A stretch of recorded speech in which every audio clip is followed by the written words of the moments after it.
ಅವರು ಮುನಿರತ್ನ ಅವರ ಅಣತಿಯಂತೆ ಕುಣಿತಾ ಇದ್ದಾರಾ? ಕೆಸಿ ಜನರಲ್ ಆಸ್ಪತ್ರೆಯಲ್ಲಿ ಮುನಿರತ್ನ ಅವರಿಗೆ ಚಿಕಿತ್ಸೆ. ತುರ್ತು ಚಿಕಿತ್ಸಾ ವಿಭಾಗದಲ್ಲಿ ಮುನಿರತ್ನ ಅವರನ್ನ ಟ್ರೀಟ್ ಮಾಡಲಾಗ್ತಾ ಇದೆ.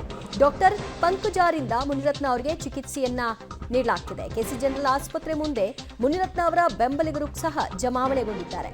ಕೆಸಿ ಜನರಲ್ ಆಸ್ಪತ್ರೆಗೆ ಕೆಲ ಹೊತ್ತುಗಳ ಹಿಂದಷ್ಟೇ ಮುನಿರತ್ನ ಅವರು ಬಂದರು. ಅವರಿಗೆ ಪ್ರಾಥಮಿಕ ಚಿಕಿತ್ಸೆಯನ್ನ ಕೊಡಲಾಗ್ತಾ ಇದೆ. ತುರ್ತು ಚಿಕಿತ್ಸಾ ವಿಭಾಗದಲ್ಲಿ ಈ ಟ್ರೀಟ್ಮೆಂಟ್ ಅನ್ನ ಮುಂದುವರಿಸಿದ್ದಾರೆ ಡಾಕ್ಟರ್ ಪಂಕಜ ಅವರು. ಸದ್ಯ ಮುನಿರತ್ನ ಅವರಿಗೆ ಮೊಟ್ಟೆ ತೂರಿ ಬಂದದ್ರಿಂದ ತಲೆಗೆ ಏನಾದರೂ ಡ್ಯಾಮೇಜ್ ಆಗಿದೆಯಾ ಅನ್ನೋದ್ರ ಬಗ್ಗೆ ಅವರು ಪರಿಶೀಲಿಸ್ತಾ ಇದ್ದಾರೆ. ಜೊತೆಗೆ ಅವರು ಉರಿತಾ ಇದೆ, ಆಸಿಡ್ ದಾಳಿ ಆಗಿದೆ, ಮೊಟ್ಟೆಗೆ ಆಸಿಡನ್ನು ಹಾಕಿ ನನ್ನ ಮೇಲೆ ಅಟ್ಯಾಕ್ ಆಗಿದೆ ಅಂತ ಹೇಳ್ತಾ ಇದ್ದಾರೆ. ಮತ್ತು ಅದು ಉರಿತಾ ಇದೆ ಅಂತ ಹೇಳಿರೋದ್ರಿಂದ ಅದಕ್ಕೇನಾದರೂ ಟ್ರೀಟ್ಮೆಂಟ್ ಆಗ್ತಿದೆಯಾ, ಏನು ಹೇಳ್ತಾರೆ ವೈದ್ಯರು ಅನ್ನೋದನ್ನು ಕಾದು ನೋಡಬೇಕು. ಸದ್ಯಕ್ಕಂತೂ ಕೆಸಿ ಜನರಲ್ ಆಸ್ಪತ್ರೆಯಲ್ಲಿ ಮುನಿರತ್ನ ಅವರಿದ್ದು ಕೆಸಿ ಜನರಲ್ ಆಸ್ಪತ್ರೆಯ ಹೊರಭಾಗದಲ್ಲಿ ಮುನಿರತ್ನ ಅವರ ಬೆಂಬಲಿಗರು ಜಮಾವಣೆಗೊಂಡಿದ್ದಾರೆ. ಇಲ್ಲಿ ರಸ್ತೆಯಲ್ಲಿ ನಾವೆಲ್ಲ ಇರುವ ಹೊತ್ತಿನಲ್ಲೇ ಈ ರೀತಿಯ ಅಟ್ಯಾಕ್ ಆಗಿದೆ ಅಂತಂದರೆ ಎಲ್ಲಿ ಏನು ಮಾಡ್ತಾರೆ ಅನ್ನುವಂತಹ ಸಹಜ ಆತಂಕ ಈಗ ಮುನಿರತ್ನ ಅವರ ಬೆಂಬಲಿಗರದ್ದಾಗಿದೆ.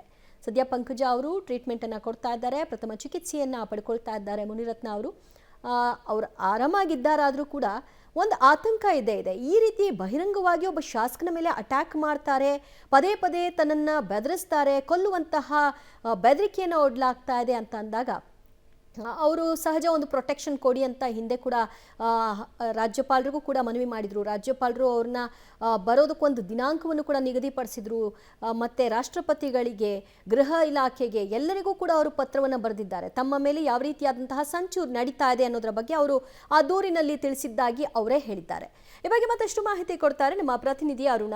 ಸದ್ಯ ಕೆಸಿ ಜನರಲ್ ಆಸ್ಪತ್ರೆಯಲ್ಲಿ ಮುನಿರತ್ನ ಅವರಿಗೆ ಟ್ರೀಟ್ಮೆಂಟನ್ನು ಕೊಡಲಾಗ್ತಾ ಇದೆ.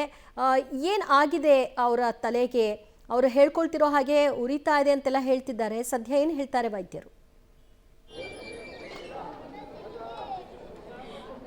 ಎಸ್ ದಿವ್ಯ ಜೊತೆಗೆ ಈಗಾಗಲೇ ಆರ್ ನಗರದ ಶಾಸಕ ಮುನಿರತ್ನ ಅವರ ಮೇಲೆ ಮೊಟ್ಟೆಯಿಂದ ಹಲ್ಲೆ ಮಾಡಲಾಗಿದೆ. ಹೀಗಾಗಿ ನಂದಿನಿ ಲೇಔಟ್ ಬಳಿ ಇರ್ತಕ್ಕಂತಹ ರಾಜ್ಕುಮಾರ್ ಸಮಾಧಿಯ ಬಳಿಯೂ ಕೂಡ ಪ್ರತಿಭಟನೆಯನ್ನು ನಡೆಸಿದಂತಹ ನಂತರದಲ್ಲಿ ಪ್ರಾಥಮಿಕ ಚಿಕಿತ್ಸೆಗಾಗಿ ಕೆಸಿ ಜನರಲ್ ಆಸ್ಪತ್ರೆಗೂ ಕೂಡ ಬಂದಿದ್ದಾರೆ. ನೋಡ್ಬೋದಾಗಿದೆ ಈಗಾಗಲೇ ಕೆಸಿ ಜನರಲ್ ಆಸ್ಪತ್ರೆಯಲ್ಲಿ ಇರ್ತಕ್ಕಂಥ ತುರ್ತು ಚಿಕಿತ್ಸಾ ವಿಭಾಗದಲ್ಲಿಯೂ ಕೂಡ ಅವರಿಗೆ ಸ್ಟಿಚ್ ಹಾಕುವಂಥ ಒಂದು ಕೆಲಸವನ್ನು ಕೂಡ ಡಾಕ್ಟರ್ ಪಂಕಜ ಅವರಿಂದ ನಡೆಸಲಾಗ್ತಾ ಇದೆ. ಈಗಾಗಲೇ ಪೊಲೀಸ್ ಬಿಗಿ ಭದ್ರತೆಯನ್ನು ಕೂಡ ನೀಡಲಾಗಿದೆ. ಪ್ರಮುಖವಾಗಿ ಅವರ ಒಂದು ತೆಳಗೆ ಆಗಿರ್ತಕ್ಕಂತಹ ಬ್ಲಡ್ ಅಂದರೆ ಪ್ರಾಥಮಿಕವಾಗಿರ್ತಕ್ಕಂಥ ಚಿಕಿತ್ಸೆಗಾಗಿ ಈಗಾಗಲೇ ಅವರಿಗೆ ಸ್ಟಿಚ್ಚನ್ನು ಹಾಕಿಬಿಟ್ಟು ಬ್ಯಾಂಡೇಜನ್ನು ಹಾಕುವಂಥ ಒಂದು ಕೆಲಸವನ್ನು ಕೂಡ ಮಾಡಲಾಗ್ತಾ ಇದೆ. ಇನ್ನೇನು ಕೆಸಿ ಜನರಲ್ ಆಸ್ಪತ್ರೆಯಲ್ಲಿ ಅಂದರೆ ಸಮಯದಿಂದ ಸಮಯಕ್ಕೆ ಕಾರ್ಯಕರ್ತರ ಸಂಖ್ಯೆ ಕೂಡ ಹೆಚ್ಚಾಗ್ತಾ ಇದೆ. ಮುನಿರತ್ನ ಬೆಂಬಲಿಗರು ಕೂಡ ಹೆಚ್ಚಿನ ಸಂಖ್ಯೆಯಲ್ಲಿ ಈಗಾಗಲೇ ಆಸ್ಪತ್ರೆಯ ಮುಂದೆ ಜಮಾವಣೆಯನ್ನುಗೊಳ್ತಾ ಇದ್ದಾರೆ.